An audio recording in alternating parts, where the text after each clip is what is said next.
allow me to, first of all, welcome all of you to City Hall for this very brief press statement, after which I can take one or two questions from all of you. So welcome, and you've come in good numbers. I'd like to address the issue that you all know has been happening between the Nairobi County Government and Kenya Power and Lighting Company. And this matter has had a history. You know, it has been a matter running over many years, where the county has claimed money owed to it, around 4.5 billion. 4.9 billion to be exact, and Kenya Power had claims against the county. Initially, the claim was at 3 billion. We undertook a joint verification exercise over a whole year, where we looked at meters and accounts. We found some of those meters and accounts not being within the purview of Nairobi County. Some were very far away, and ultimately we settled. You know, we're both government. We settled on an amount, and we agreed on a payment process. The county government is mandated to collect fees and charges as well, because the people of Nairobi want services. The people of Nairobi want their roads fixed. They want, garbage collected. They want medicine in hospitals. And so there has been a long-standing issue around the bailiffs, which previously used to be paid but had not been paid for a long time. Now, in the same way that when you don't pay electricity, Kenya Power disconnects you, the county government has remedies under the National Rating Act 2024, which was signed into law by our President, William Ruto, that stipulates actions that can be taken by the county government. Some of these actions include removal of county services, and also include, clamping a building. And I think you've seen it before, where the county government has come and taken over a building or prevented access to premises, so that matter is resolved.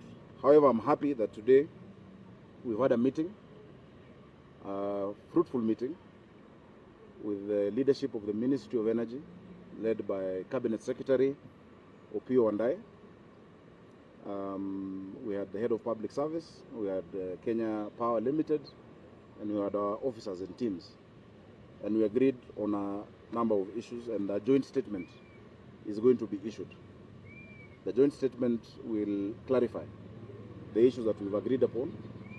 The first thing we've resolved, that all hostilities end, and issues be sorted out amicably.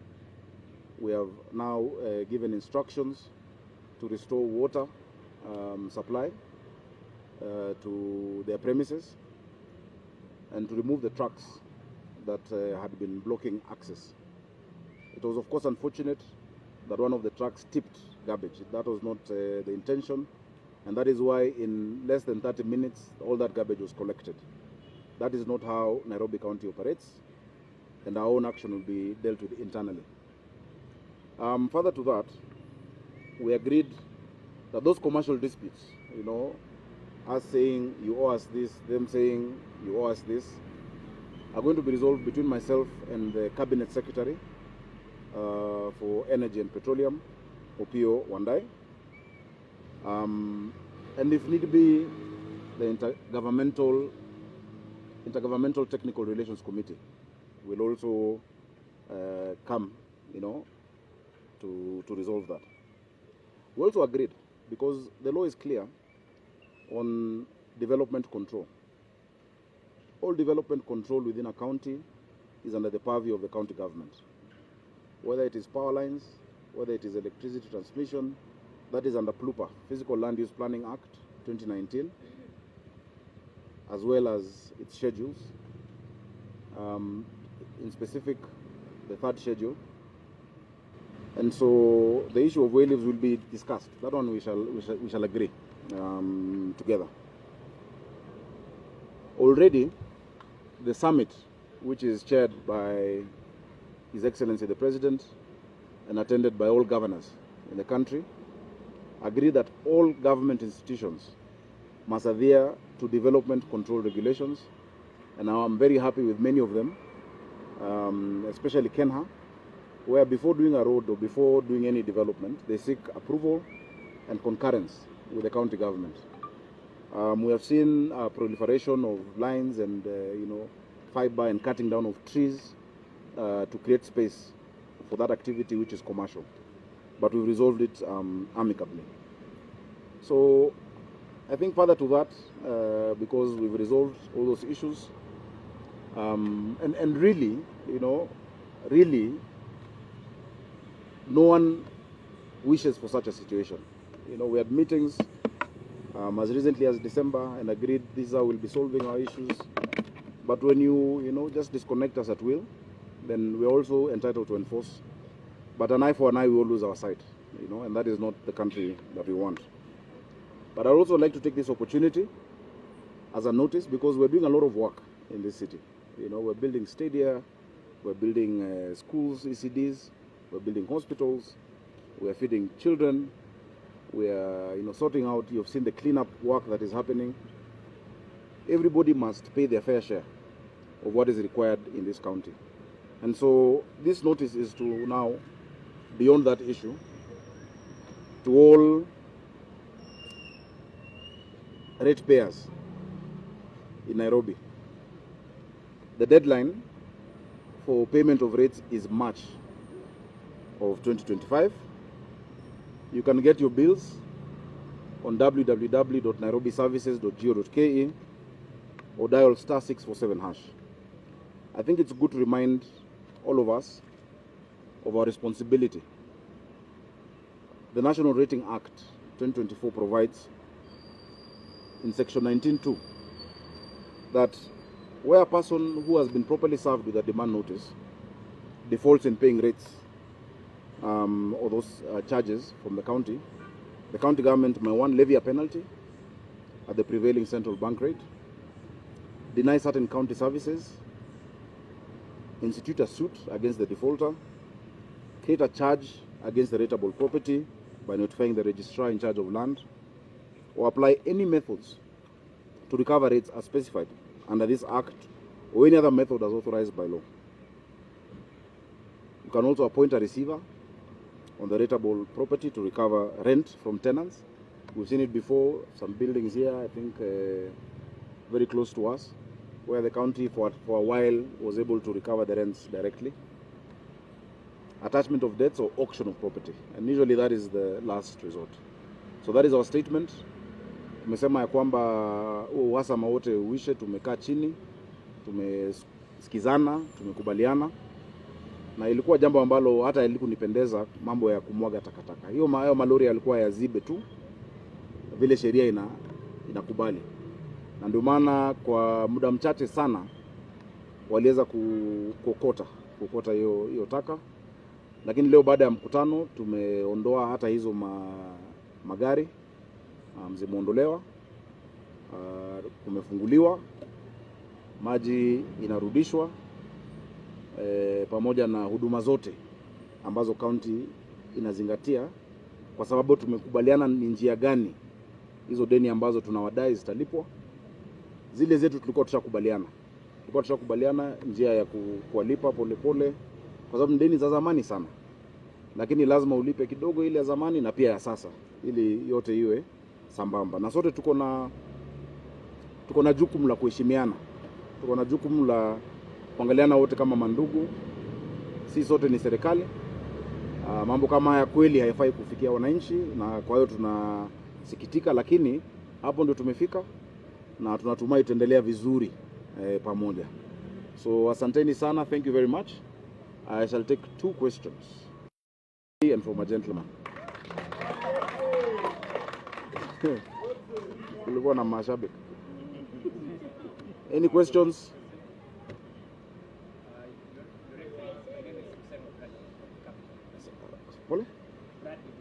Bradley. Yes.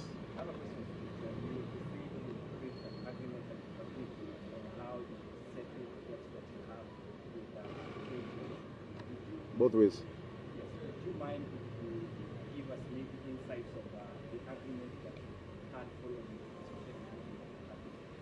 Well, as I've said, there'll be a joint statement, but we've set up, we've agreed, myself and the Minister for Energy, we look at what we're claiming and what they're claiming.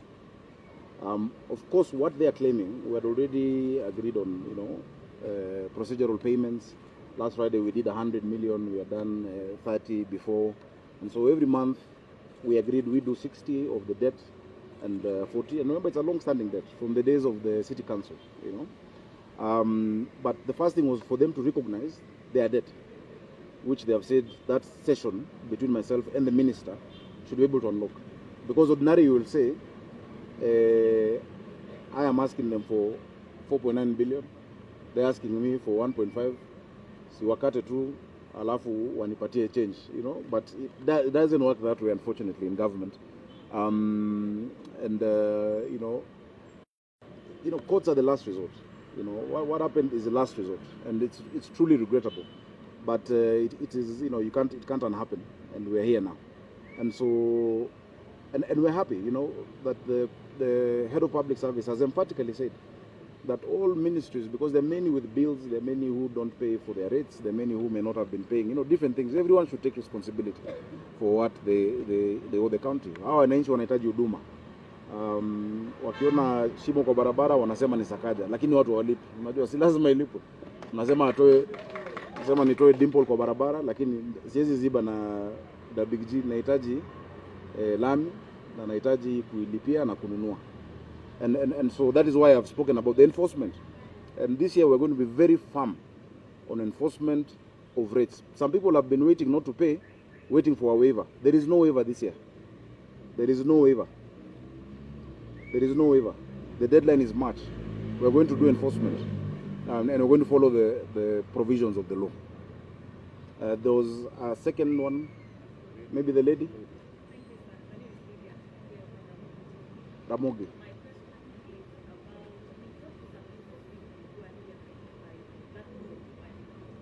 Yeah.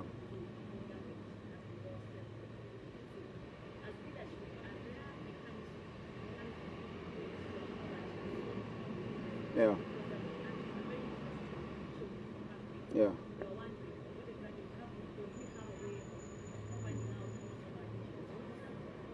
And unfortunately, as the event may have been, sometimes there's that collateral when there's a rateable owner. The person who's a rateable owner of that property is Kenya Power. And so when you enforce against them, you might have a tenant, and it's really regrettable what they have to go through. We went and told them, look, we can come and sort the thing out together. We'll even plant and beautify the place, because we must also show the people that we're not enemies. We're not sisi maadui. In the same way, when they disconnect this building, citizens suffer also.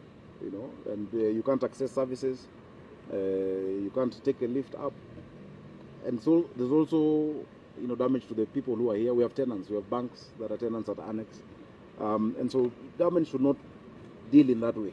I agree 100%.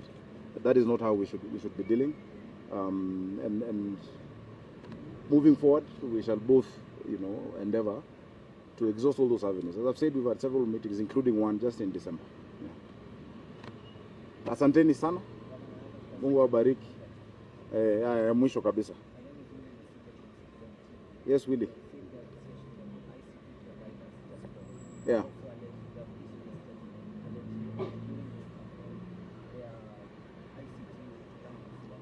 Yes. Yes. You see, and it's very good that you've asked that question about the ICT infrastructure. The law is clear that this ICT infrastructure on way leaves are supposed to be paid to the county. What happened is at some point, Kenya Power offered them their backbone for them to put on top, and they pay Kenya Power, but they don't pay us. The same way, if you have an advertisement on a billboard that is illegal, the billboard will go down. And sometimes the person who put the advertisement is not the guilty party. We've reached out, and of course, there is a core. We support the digital superhighway. We support it. We have an entire department sector on innovation and digital economy. We want that to be done, but we want things to be done properly. And I think this forum that we've now created between ourselves and the national government should be able to provide, a way forward. We've also spoken to the ISPs and the telcos yesterday.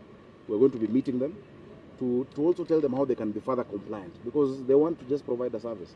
And it's unfortunate, when you disconnect the internet, there are businesses, there's even schools that are connected to fiber and they don't get access. It's really unfortunate. It's nothing that we like to do, It is what it is. We have to get things done. Yeah. So asanteni sana. Mungu awabariki. Tuliwakaribisha chai lakini after revenue. Asanteni and may God bless you. Thank you.